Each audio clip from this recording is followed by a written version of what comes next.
اللاعبين في أرضية الملعب.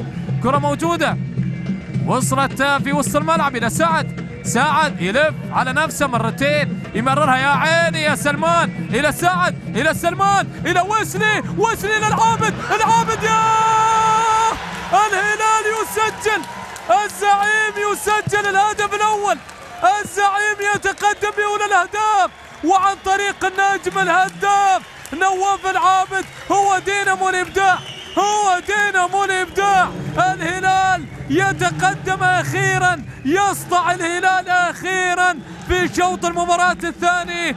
الزعيم يعملها، هذه عادات الزعماء، الزعيم له هيبة كبيرة، يسجل الهدف الأول في شوط المباراة الثاني بخطأ من تويونغ، ينهي الكرة في الشباك، تويونغ ينهي الكرة في الشباك للهلال. هدف أول يسجل نواف العابد.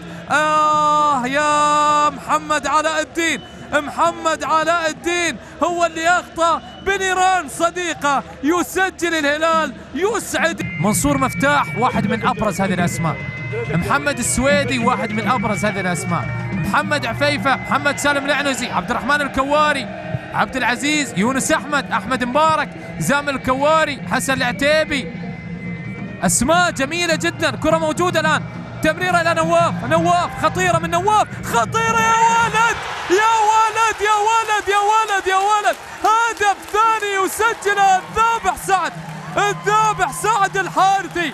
السعد الآن يسجل الهدف الثاني للهلال، وجه السعد الهلالي يسجل، والزعيم يضرب